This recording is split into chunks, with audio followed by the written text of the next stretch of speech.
ओम शांति आज साकार महावाक्य 30/4/2026 मधुर संतान माने यह तुमर चमत्कार विश्वविद्यालय अटे ଯେଉଁଠାରେ ବିଗିଡ଼ି ଯାଇଥିବା ସଂସାରକୁ ସଜାଡ଼ିଲା ବାଲା ଭୋଳାନାଥ ବାବା ଶିକ୍ଷକ ହୋଇ ତୁମକୁ ପାଠ ପଢ଼ାଉଛନ୍ତି। ପ୍ରଶ୍ନ ଏହି ମହାବିନାଶ ସମୟରେ ତୁମେ ପିଲାମାନେ ସମସ୍ତଙ୍କୁ କେଉଁ ଲକ୍ଷ୍ୟ ଦେଉଛ? उत्तर हे आत्मा माने एबे पवित्र हुआ पवित्र न हेबा पर्यंत तुमे घर को फेरी पारिब नाही। अधा कल्पर जो रोग होईछि सेथुरु मुक्त हेबा पई तुमे समस्त को 7 दिन पई भट्टी रे बसाउछ अर्थात 7 दिन एकांत रे रखी कोर्स कराउछ जहाँकि सेमाने पति मानक संगरु दूरे रहिबे जहाँकि सेमाने पतित मानक संगरु दूरे रहिबे काहारी कथा मने पड़िब नाही तेबे जाई बुद्धि रे किछिटा ज्ञान धारण हेबो।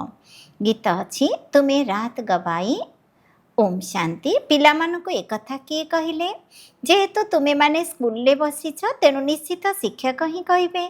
तेबे प्रश्न उठुचे जे एक कथा शिक्षक कहले ना पिता कहले ना सतगुरु कहले एही बाणी किए कहले? पिलामानक बुद्धि रे सर्वप्रथमे आसीबा दरकार जे ये आमर बेहदर पिता अटंती जहाँ को परम पिता परमात्मा कहा जाउछि। तेबे से कथा पिता भी कहले शिक्षक मध्य कहले एवं सतगुरु मध्य कहले। एही कथा तुम मानक बुद्धि रे अछि जे माने कि एठिकार विद्यार्थी अटंती अन्य सब कॉलेज बा विश्वविद्यालय ठारे शिक्षक पाठ पढ़ाई थांती किंतु सेमानकु केही पिता बा गुरु कहिबे नाही। यह मध्य एक पाठशाला अटे तेबे एहाकु विश्वविद्यालय कुह बा कॉलेज कुह पाठ पढ़ा तो हेउछि ना। प्रथमे तो एक कथा बुझीबा दरकार जे एही पाठशाला रे आमको किए पाठ पढ़ाउछंती। एक कथा पिला माने जानिछंती जे सही निराकार जे कि सर्व आत्मांकर पिता समस्तंकर सद्गति दाता से आमको पाठ पढ़ाउछंती। सारा रचना से एकमात्र रचयिता स्रष्टांकर संपत्ति हटे तेणु से निजे आज सृष्टिर आदि मध्य अंतर रहस्य को बुझाउछंती।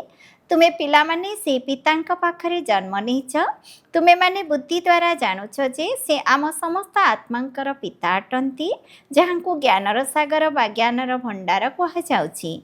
से ज्ञानर सागर पतित पावन अटंती ज्ञान द्वारा ही समस्तंकर सद्गति होई थाए मनुष्य माने पतितरु पावन होई थांती। एबे तुमे पिला माने एठारे बाबांक सम्मुखरे बसीछ अन्य कौनसी स्कूल रे कहार बुद्धि रे एकथा न थाए जे आमको ज्ञानर सागर निराकार पिता पाठ पढ़ाउछंती। एकथा एहिठारे ही तुमे माने जानुछ तुम मानंकु ही बुझाउछंती विशेष करी भारत एवं सारा दुनिया रे एपरि केही भी भाबिबे नाही जे आमको निराकार परमात्मा पाठ पढ़ाउछंती कारण सेमानंकु मनुष्य ही पाठ पढ़ाई थांती आउ पुणी तांक भितरे एभଳି ज्ञान मध्य नाही जहा द्वारा सेमाने निजको आत्मा बोली भाबिबे। आत्मा ही पाठ पढ़ुछि आत्मा ही सब किछि करुछि अमुक चाकरी मध्य एही कर्मेंद्र मानक द्वारा आत्मा ही करुछि। सेमानक मध्यरे तो एकथा रहिछि जे मु अमुक अटे तुरंत निजर नाम रूप मने पड़ी जाई थाए मु एही काम करुछि मु एही भଳି करुछि सर्वदा शरीर रे नाम ही मने पड़ी जाउछि किंतु वास्तव रे ताहा भूल अटे। प्रथमे तो आमे आत्मा परे ही शरीर धारण करिछे शरीरर नाम परिवर्तन होई चली थाए आत्मार नुहे। आत्मा तो सही गोटिए बाबा कहउछंती मोर आत्मार गोटिए ही नाम शिव एक कथा सारा दुनिया जानिछि बाकी अन्य सब नाम गुड़िक शरीर उपरे ही रखा जाई थाए। शिव बाबा को तो केवल शिव ही कही थांती बस तांकर कौनसी शरीर देखा जाए नाही। मनुष्य मानक उपरे नाम रखा जाई थाए मु अमुक अटे मते अमुक शिक्षक पाठ पढ़ाउछंती नाम तो कह ना वास्तव रे आत्मा शरीर द्वारा टीचर काम करि थाए सेमानंकर आत्मा मानकु पाठ पढ़ाई थाए संस्कार आत्मा रे ही रही थाए आत्मा ही कर्मेंद्र द्वारा पाठ पढ़ाई थाए निजर संस्कार अनुसार अभिनय करि थाए किंतु शरीरर जो नाम दिया जाई थाए सेही नाम अनुसार समस्त कर्मधंदा व्यवसाय आदि होई थाए। एठारे तुमे पिला माने जानिछ आमको निराकार बाबा पाठ पढ़ाउछंती तुम मानक बुद्धि रे एबे केउ आड़कु चली जाइछि मु आत्मा एबे सेही बाबांकर होई जाइछि।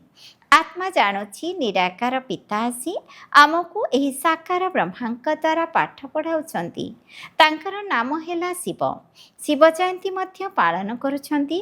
ଶିବ ତ ହେଲେ ବେହଦର ପିତା, ତାଙ୍କୁ ହିଁ ପରମ ପିତା ପରମାତ୍ମା କୁହାଯାଏ। ସେ ସମସ୍ତ ଆତ୍ମାଙ୍କର ପିତା ଅଟନ୍ତି। ତାଙ୍କର ଜୟନ୍ତୀ କିପରି ପାଳନ କରୁଛନ୍ତି? ଆତ୍ମା ଶରୀରରେ ପ୍ରବେଶ କରିଥାଏ ବା ଗର୍ଭକୁ ଆସିଥାଏ, ଆତ୍ମା ଉପରୁ ଆସିଥାଏ, କିନ୍ତୁ ଏକଥା ଆମକୁ ଜଣାଯାଏ ନାହିଁ। ଶ୍ରୀ ଯୀଶୁଖ୍ରୀଷ୍ଣଙ୍କ ଧର୍ମସ୍ଥାପକ କୁହାଯାଉଛି, ତେଣୁ ତାଙ୍କର ଆତ୍ମା ପ୍ରଥମେ ପ୍ରଥମେ ଉପରୁ ଆସିବା ଉଚିତ। ସତୋପ୍ରଧାନ ଆତ୍ମା ଉପରୁ ଆସିଥାଏ, କୌଣସି ବିକର୍ମ କରିନଥାଏ।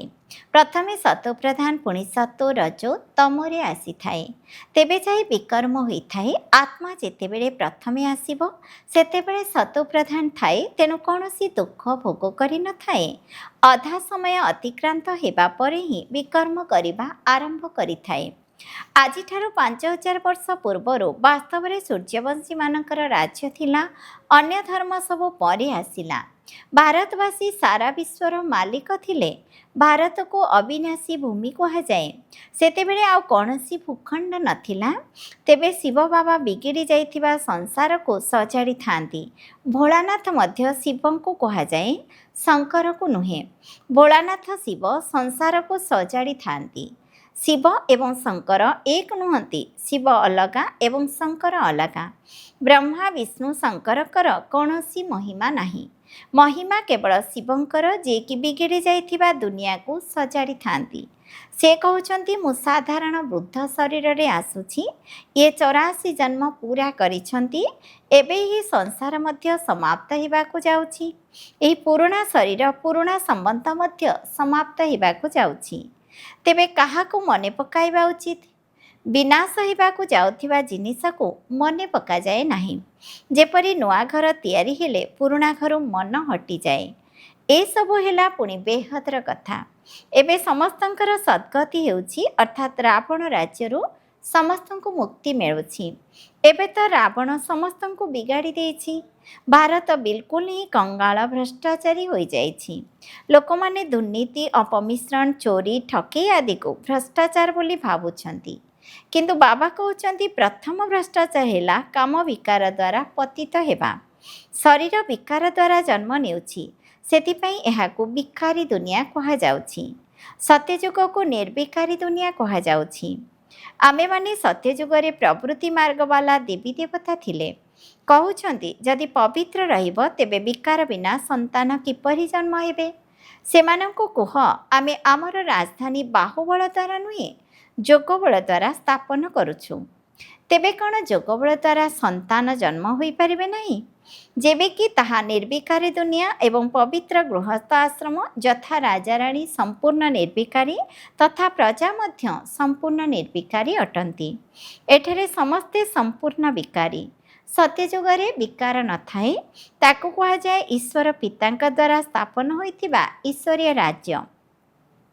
ଏବେ ତ ହେଉଛି ରାବଣ ରାଜ୍ୟ। ଏଠାରେ ଶିବ ବାବାଙ୍କୁ ପୂଜା କରୁଛନ୍ତି, ଯିଏକି ସ୍ୱର୍ଗର ସ୍ଥାପନ କରିଥିଲେ। ରାବଣକୁ ଜଣାଇ ଆସୁଛନ୍ତି, ଯିଏକି ଦୁନିଆକୁ ନର୍କ କରିଦେଇଛି।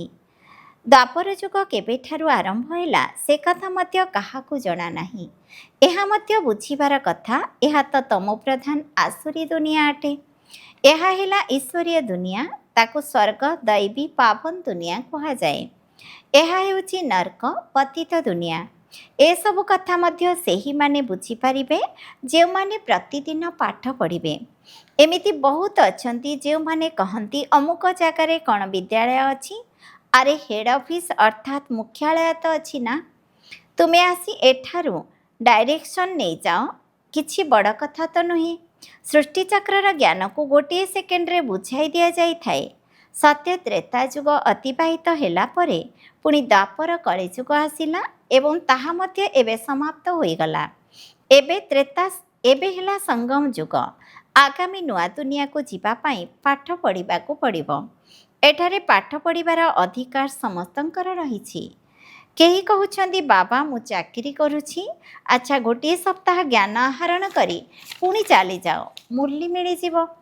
କିନ୍ତୁ ପ୍ରଥମେ 7 ଦିନ ଭଟିରେ ନିଶ୍ଚିତ ରହିବାକୁ ହେବ। ଯଦିଓ 7 ଦିନ ଆସିବେ କିନ୍ତୁ ସମସ୍ତଙ୍କର ବୁଦ୍ଧି ଏକ ସମାନ ନୁହେଁ। 7 ଦିନ ଭଟିରେ ରହିବା ଅର୍ଥ କାହାରି କଥା ମନେ ନ ପଡ଼ିବା, କାହା ସହିତ ପତ୍ର ବ୍ୟବହାର ମଧ୍ୟ ନ ହେଉ।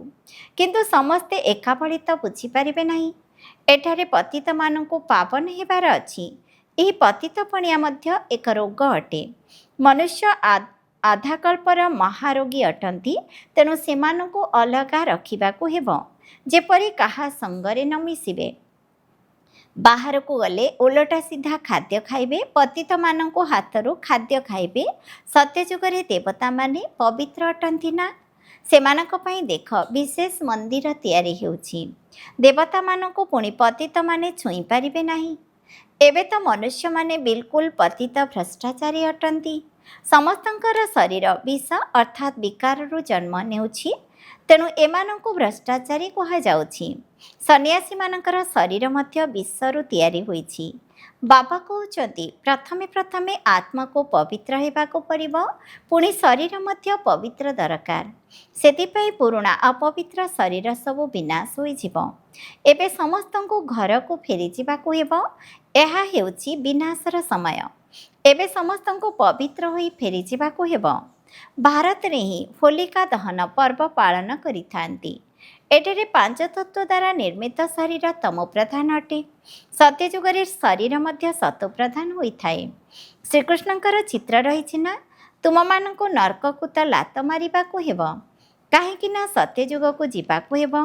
ମୁର୍ଦ୍ଦାରଙ୍କୁ ମଧ୍ୟ ଯେତେବେଳେ ଶ୍ମଶାନକୁ ନିଆଯାଇଥାନ୍ତି, ସେତେବେଳେ ପ୍ରଥମେ ମୁହଁ ସହର ଆଡ଼କୁ, ପାଦ ଶ୍ମଶାନ ଆଡ଼କୁ କରିଥାନ୍ତି। ପୁଣି ଯେତେବେଳେ ଶ୍ମଶାନ ଭିତରକୁ ପ୍ରବେଶ କରନ୍ତି, ସେତେବେଳେ ଶ୍ମଶାନ ଆଡ଼କୁ ମୁହଁ କରିଦିଅନ୍ତି। ଏବେ ତୁମେମାନେ ସ୍ୱର୍ଗକୁ ଯାଉଛ, ତେଣୁ ତୁମର ମୁହଁ ଅର୍ଥାତ୍ ବୁଦ୍ଧି ସେହି ଆଡ଼କୁ ରହିଛି, ଅର୍ଥାତ୍ ଶାନ୍ତିଧାମ ଏବଂ ସୁଖଧାମ ଆଡ଼କୁ ରହିଛି, ଏବଂ ପାଦ ଦୁଃଖଧାମ ଆଡ଼କୁ ରହିଛି। ତାହା ତ ମୁର୍ଦ୍ଦାର କଥା। ଏଠାରେ ତ ପୁରୁଷାର୍ଥ କରିବାକୁ ପଡ଼ିଥାଏ। ମିଠା ଘରକୁ ସ୍ମରଣ କରି କରି ତୁମେ ଆତ୍ମାମାନେ ମିଠା ଘରକୁ ଚାଲିଯିବ। ଏହା ହେଲା ବୁଦ୍ଧିର ଅଭ୍ୟାସ। ଏହି ବାବା ଆସି ସବୁର ରହସ୍ୟକୁ ବୁଝାଉଛନ୍ତି।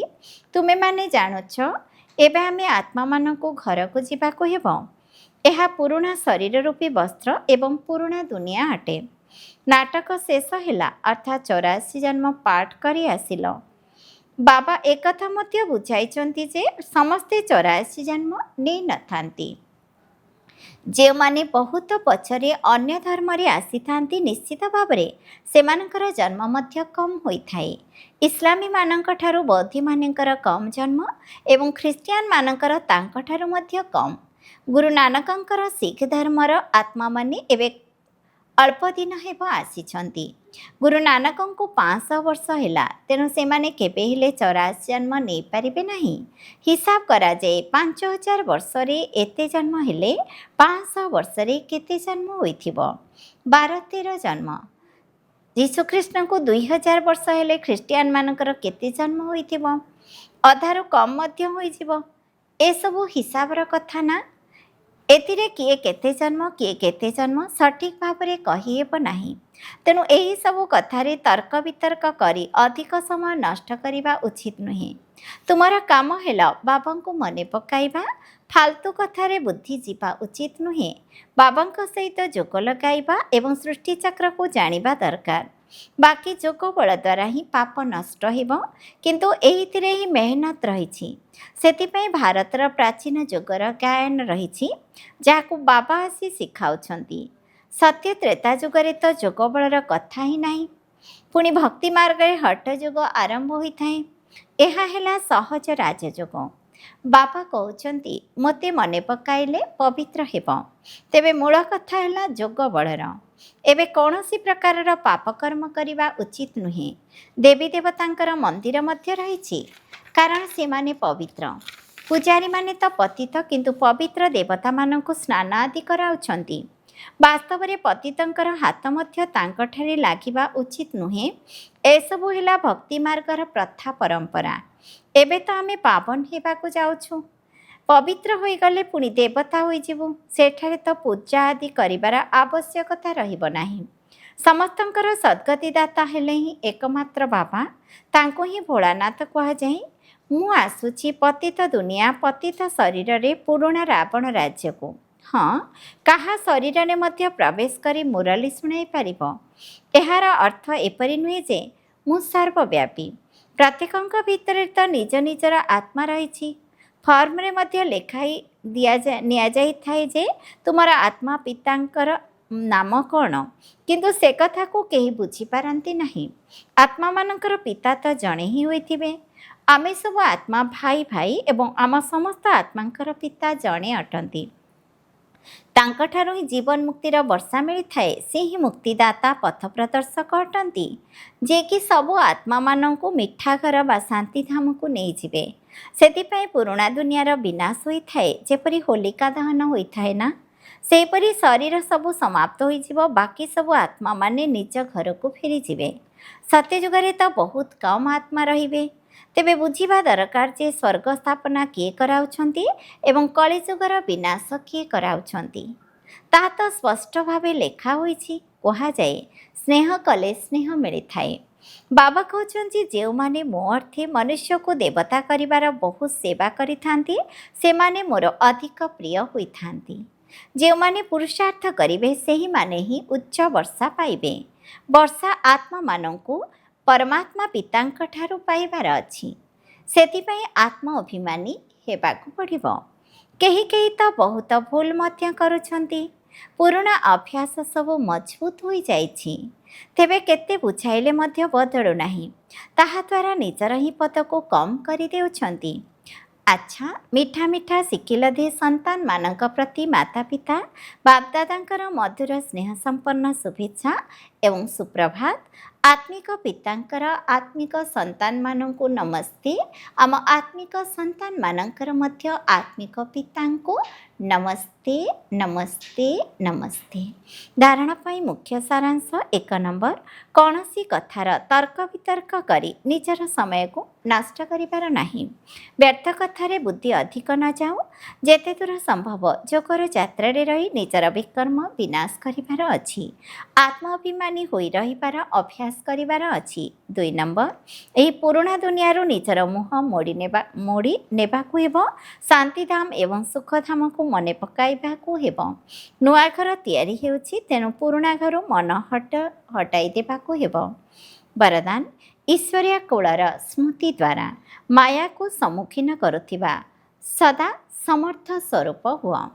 ଯଦି କୌଣସି ବି କାର୍ଯ୍ୟରେ ସଫଳତା ପ୍ରାପ୍ତ କରିବାକୁ ଚାହୁଁଛ, ତେବେ ପ୍ରଥମେ ସ୍ମୃତି ଦ୍ୱାରା ସମର୍ଥି ସ୍ୱରୂପ ହୁଅ। ସମର୍ଥି ଆସିବା ଦ୍ୱାରା ମାୟାକୁ ସମ୍ମୁଖୀନ କରିବା ସହଜ ହୋଇଯିବ। ତେବେ ସ୍ମୃତି ଯେପରି ହୋଇଥାଏ, ସ୍ୱରୂପ ମଧ୍ୟ ସେହିପରି ହୋଇଯାଏ। ସେଥିପାଇଁ ସର୍ବଦା ଶକ୍ତିଶାଳୀ ସ୍ମୃତି ରହିବା ଦରକାର ଯେ ଏହି ଈଶ୍ୱରୀୟ ଜନ୍ମ ଯେପର୍ଯ୍ୟନ୍ତ ରହିଛି, ସେ ପର୍ଯ୍ୟନ୍ତ ପ୍ରତି ମୁହୂର୍ତ୍ତରେ, ପ୍ରତ୍ୟେକ ସଂକଳ୍ପରେ ଏବଂ ପ୍ରତ୍ୟେକ କାର୍ଯ୍ୟରେ ଈଶ୍ୱରୀୟ ସେବାରେ ଉପସ୍ଥିତି ରହିଛି। ଏହା ମୋର ଈଶ୍ୱରୀୟ କୁଳ ଅଟେ। ଏହିଭଳି ସ୍ମୃତିରୂପୀ ଆସନ ସମସ୍ତ ଦୁର୍ବଳତାକୁ ସମାପ୍ତ କରିଦେବ। ସ୍ଲୋଗାନ, ସତ୍ୟ ସମୟ ଅନୁସାରେ ଆପେ ଆପେ ପ୍ରମାଣିତ ହୋଇଥାଏ। ତାକୁ ପ୍ରମାଣିତ କରିବାର ଆବଶ୍ୟକତା ନାହିଁ। ଅବ୍ୟକ୍ତ ଇଶାରା ମହାନ ହେବା ପାଇଁ ମଧୁରତା ଏବଂ ନମ୍ରତାର ଗୁଣକୁ ଧାରଣ କର। ଅଧିକାଂଶ ପିଲାଙ୍କ ପାଖକୁ ସେବାରେ ବାଧା ସୃଷ୍ଟି କରିବା ପାଇଁ ଏହି ବିଘ୍ନ ଆସିଥାଏ। ମୁଁ ଏହା କରିଛି, ମୁଁ ହିଁ ଏହା କରିପାରିବି। ଏହିଭଳି ମୁଁ ପଣିଆ ଆସିବାକୁ ହିଁ କୁହାଯାଏ ଜ୍ଞାନର ଅଭିମାନ, ବୁଦ୍ଧିର ଅଭିମାନ, ସେବାର ଅଭିମାନ। ଏହିସବୁ ରୂପରେ ହିଁ ବିଘ୍ନ ଆସିଥାଏ। ତେଣୁ ଏହି ପ୍ରକାରର ବିଘ୍ନଗୁଡ଼ିକୁ ସମାପ୍ତ କରିବା ପାଇଁ ସର୍ବଦା ଗୋଟିଏ ଶବ୍ଦ ମନେ ରଖ ଯେ ମୁଁ ନିମିତ୍ତ ଅଟେ। ନିମିତ୍ତ ଭାବିବା ଦ୍ୱାରା ହିଁ ନିରାକାରୀ, ନିରହଙ୍କାରୀ, ନମ୍ରଚିତ ଏବଂ ନିଃସଂକଳ୍ପ ଅବସ୍ଥାରେ ରହିପାରିବ। ଏହିଭଳି ଧାରଣାଗୁଡ଼ିକ ହିଁ ବାତାବରଣକୁ ନିର୍ବିଘ୍ନ କରିଦେଇଥାଏ। ଓମ୍ ଶାନ୍ତି।